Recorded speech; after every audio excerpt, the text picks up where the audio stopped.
For the fifth time in 11 years, the San Francisco 49ers are headed to the NFC Championship game, and they're going to take on a familiar foe in the NFC West rival, Los Angeles Rams. Before we preview the NFC title game and get to the latest 49ers injury news on Trent Williams and Deebo Samuel, I want to see where the Niner gang is at. Emotions riding high right now. Everybody is pumped up as part of the faithful. So, if you think San Francisco will make it to Super Bowl 56, hit that thumbs up icon, like the video, and let's start today's show.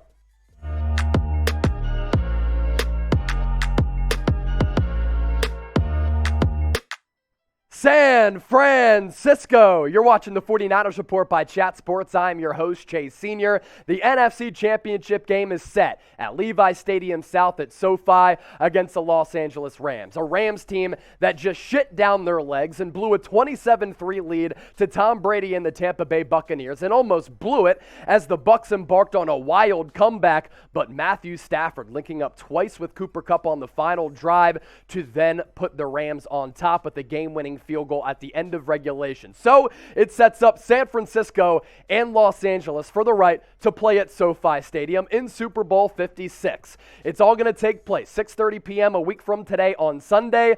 The Rams open up as 3.5-point favorites, so San Francisco continues this run as underdogs, and the over-under is set at 47. We'll continue to preview this game coming up in a few moments, but first, some injury updates on two of the best players on San Francisco's roster in Deebo Samuel as well as Trent Williams. We start off with the best left tackle in the National Football League, who was really beat up going into that game against the Packers, and he left beat up as well. Williams appeared to get his ankle rolled up on in the third quarter, limped off the field, still stayed in the game, was able to finish it out for Kyle Shanahan's offense. But after the game, the best and most highest paid left tackle in the NFL was seen on crutches going to the x-ray room. He was already going into the Packers game and the Cowboys game ailed by an elbow injury, which forced him to miss that game against the Los Angeles Rams, the win and get in game for San Francisco. But at this point, everybody across the National Football League is pretty much injured.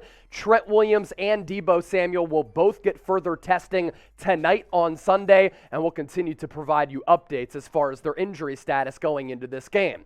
Pivoting now to Deebo Samuel. What a performance for him last night. He was great against the Green Bay Packers, and he has emerged outside of quarterbacks as arguably the most valuable offensive player in the NFL. Took a shot to the right side and appeared to kind of injure his ribs at one point in the game, and then injured his ankle left on that crucial 3rd and 7 carry. Bold play call from Kyle Shanahan with 1:03 left. Deebo was asked about those respective injuries, and he kept it a buck. He said, quote, "I was hurting all game, but I'll be all right." So as I mentioned, Samuel and Williams will both get more testing done on Sunday, and of course, their injury status is going to continue to get monitored all throughout the week as well. Looks as though Deebo will be good to go. Trent Williams, we will find out over the next couple of days, but for a guy who just picked up his first 2 playoff wins of his career, it's going to take a lot to keep Trent Williams out of this game on Sunday against the Rams, especially considering what's at stake,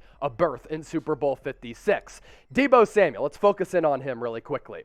Why he's become one of the most valuable and arguably the most valuable offensive players in the NFL. He does everything for this Niners team, catching the ball as a wide receiver, running it. Last night in that epic win against the Packers, shout out to Robbie Gould, 20 for 20 in his playoff career. He toted the rock a total of 10 times. He had 3 catches, 13 total touches on the night, and he even had that kick return to start the third quarter, which I had predicted earlier this week as something to keep an eye out for because you want to get the ball in the hands of your best playmakers, and Deebo Samuel is that. This is, of course, going to be monster news all throughout the week right here on the 49ers Report and in 49er land as we continue to hover over the injury status for Deebo and Trent.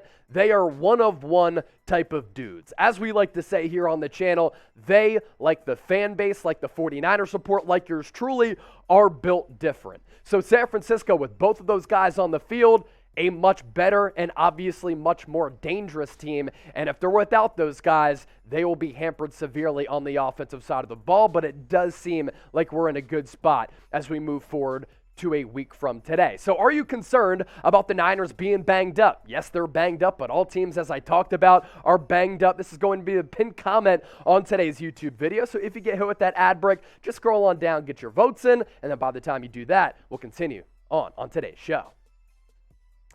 So what a night at LAMBEAU Field. It really was majestic. It really was magical. You woke up today and you're like, did that really happen last night? Am I dreaming? I mean, not only did I wake up hungover because I smashed so many beers on our watch party last night, the way that game transpired was one for the history books. And you kind of encapsulate it all with San Francisco just getting it done in all phases and finding a way to win the football game, which is really what you have to do in the playoffs. It's not like every single game every unit is going to be humming, and at different points throughout that game, it was the defense playing excellent outside of that first drive. The offense really struggled, but at the end, they came through, and the special teams unit, which has been bad all year under Richard Hightower, was fantastic. Now, for the Niners defense, 3 points against the likely NFL MVP and Aaron Rodgers, Davante Adams, and Aaron Jones in the last 54-plus minutes. Aaron Rodgers, that's a choke job by you. You muster 3 points the remaining 54-plus minutes of that football game when you're at home as the number 1 seed coming off a week of rest. Unacceptable for Rodgers. Shout out to D'Amico Ryans and the Niners defense, though. And then the other areas, why you wake up and you're like, did that game really happen that way? The Niners were able to win because of Jimmy Ward's blocked field goal, Jordan Willis's block punt, which was scooped and scored by Talanoa Hufanga, the rookie out of USC, and then it all came down to another Robbie Gould field goal, and the man out of Penn State continues in cold weather, any weather, to come through in the clutch big time. 20 for 20 in his NFL playoff career, and as I alluded to just a few moments ago, when you're on this playoff run, and San Francisco's been on it for a long time, they've had to get hot after that 3-5 start. They're winners of 9 of 11. You have to have a playoff identity, and that's what I've been saying for a long time. The makeup, the identity, the fabric of this team really translates to the playoffs with their ability to dominate the line of scrimmage, but also just find a way to win games in a variety of ways, which is really just built for the playoffs. And man, San Francisco showed heart. They showed resiliency at the frozen tundra with the snow coming down at LAMBEAU Field. So next up, you know we're all about the audience interaction here at Chat Sports, and we have to troll Aaron Rodgers a little bit. I want you to get into the comment section, everybody who's watching, and I want you to spam DDC for discount double check, because San Francisco's defense did the DDC on Aaron Rodgers, and do that right now. San Francisco is 1 game away from Super Bowl 56, and we continue to sell these San Francisco t-shirts like crazy. It's become a part of the brand of the 49ers Report by Chat Sports, and everybody has really enjoyed it.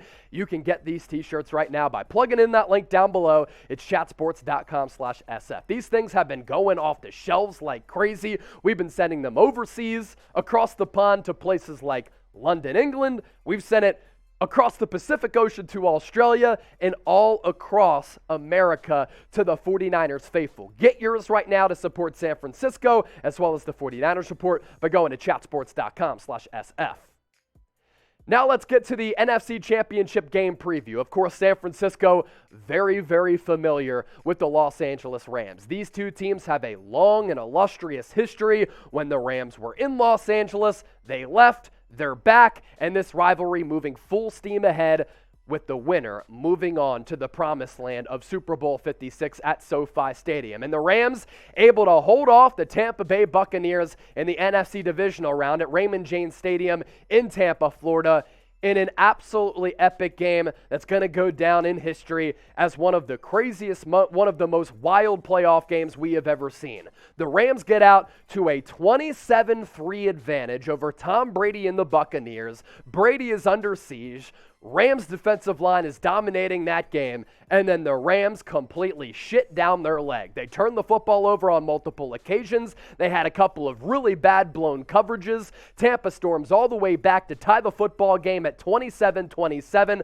with about 40 seconds left. Matthew Stafford and the Rams get the ball back. 2 deep shots downfield to Cooper Kupp on 2 terrific throws. The latter, an absolute dart and a dot from Stafford to the leading wide receiver in the NFL to set up a game-winning field goal at the end of regulation from Matthew Gay. Stafford outduels Tom Brady and puts the Rams into the NFC Championship game. And this is why Los Angeles went out and got Matthew Stafford, because yes, Jared Goff has played in a Super Bowl, but he would never chuck dimes or reel off throws and display the arm strength like Matthew Stafford did to set up that aforementioned game-winning field goal. So the Rams go into this game at home as 3.5-point favorites. The over-under is set at 47.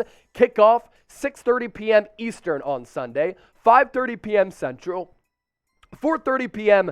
Mountain, and 3:30 p.m. Pacific. So no matter where you are or how you're watching, we'll be doing a watch party on the 49ers Report. I hope you join me. It's going to be straight up epic. And this rivalry hasn't been epic if you're the Rams. It's been epic if you're a 49ers fan, because Kyle Shanahan has continued to be Sean McVay's daddy over the last couple of years. San Francisco has taken down the Rams 6 consecutive times. Now, getting that number to 7, it's going to be really difficult because the Rams are playing very well and they're a very good football team, but luckily for the Niners, they match up really well. They were able to beat the Rams coming back from 17-0 in Week 18 to win that game in overtime on the 9th of January, 27-24. They beat them earlier in the year at Levi Stadium, 31-10, in a game where San Francisco really out-physicaled Los Angeles. And in 2020, going back to 2019, this is a rivalry that has been one-sided for San Francisco.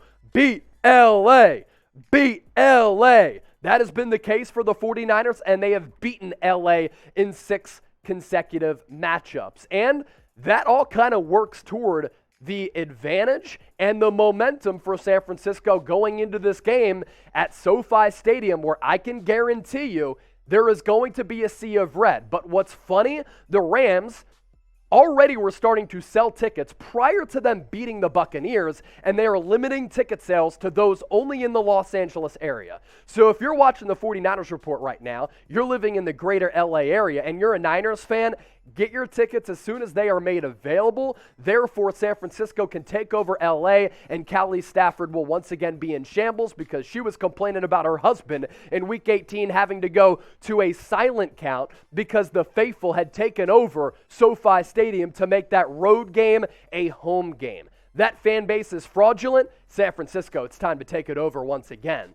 Make sure you subscribe to the channel after you beat LA in the comments section. And hey, you want to stay up to date with the best Niners news and rumors year-round, in-season, off-season watch parties, which got lit like it did on Saturday night when more than 100,000 people joined us, the most watched watch party in the history of the 49ers Report. But the thing is, that's not all we do. Pushing out free daily videos, red and gold till we're dead and cold. That's our motto here on the 49ers Report. Join the faithful family. We reached 52,000 subscribers for the great Patrick Willis is on the NFL Hall of Fame ballot. We're going for 53K next this week, all to pay homage to Navarro Bowman. So hit that red subscribe button down below or go to youtube.com/49erstv. Here's how San Francisco can beat LA. Trench talk. San Francisco really matches up well physically with Los Angeles, and Los Angeles dominated the point of attack against Tom Brady and the Buccaneers, but you have to remember that the Buccaneers' offensive line was ravaged with injuries across that front, and the Rams' defensive line, led by Aaron Donald, of course, was able to take over. Also, San Francisco has a mental edge. I kind of compare this rivalry being one-sided of having the mental edge for the Niners, kind of like Alabama and Georgia. Georgia had to overcome those mental hurdles, knock down the cobwebs in the closet, and take down the demon that is the Alabama Crimson Tide, led by Nick Saban. They were finally able to do that. Are the Rams finally able to do that? Or can San Francisco continue to stay in their head by playing a very physical brand of football and Kyle Shanahan having the coaching matchup edge over Sean McVay, and that's why Kyle Shanahan has been deemed Sean McVay's daddy. San Francisco and Los Angeles both really hot right now. That's why they're among the final 4 teams left in the NFL playoffs after championship weekend. Niners especially rolling 9 of 11 following that 3-5 start. And there's going to be a sea of red shirts at SoFi Stadium. I understand that the Rams are limiting ticket sales to those in the greater Los Angeles area. I can guarantee you this, San Francisco fans are going to find a way, as the Niner Empire always does, to travel to Levi's Stadium South and take that stadium over so it can be another virtual home game on the road for the NFC title game. And if San Francisco wins in 2 weeks, they'll be going back to SoFi Stadium for Super Bowl 56. The Rams are, of course, led by a bunch of star power, and I have to give credit to general manager Les Snead. Them being aggressive has really paid off because Matthew Stafford has worked out. So too is Odell Beckham Jr.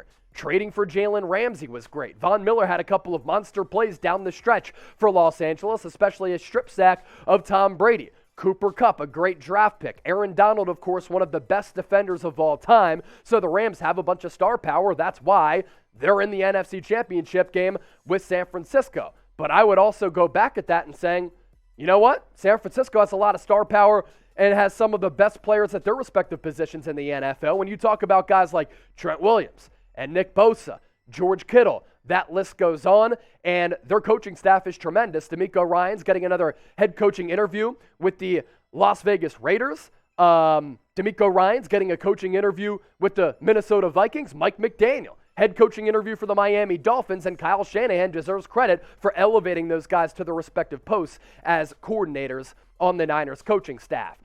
What I didn't mention, and who I didn't mention as part of that star power, is Cam Akers. One of the craziest stories in the NFL here in 2021 going into 2022 has been Cam Akers in the same year when he tore his Achilles in training camp is back, and he's been a difference maker. Now, he had 2 awful fumbles for the Rams down the stretch in this game, which almost paved way for the Bucs to come back. But he didn't play when the Rams took on the Niners in Week 18. He can be a difference maker, something to keep an eye on. Rams really beat the Bucs in the trenches. Can they do the same against San Francisco? It's going to be one of my biggest keys to the game. This game can be won and lost along the lines. And I've been saying this all year. Yes, San Francisco doesn't have the greatest back end, although now I'd say that they've really developed into a good unit. Jaquiski Tartt, Jimmy Ward, one of the best and most well-rounded, versatile safety tandems in the league. K'Wan Williams has been tremendous. Hopefully the Niners get back Ambry Thomas. But what I've said all year, if the Niners get a pass rush, like they've done against Matthew Stafford in Week 18, Dak Prescott in the wild card round, Aaron Rodgers in the divisional round, they can win this game, totally take it over, and that's how they won that game, came back against the Rams in Week 18. So that is our preview here on the 49ers Report. We're only getting started this week. We're going to be cooking up videos every single day. On some occasions, maybe a couple of videos per day because, hey, we're going to the NFC Championship game, baby. It doesn't get better than this, especially how San Francisco has embarked on this run. So let me know who you got before we get out of here and get into the comment section right now. Type LAR for the Rams if you're a fraud or SF for San Francisco.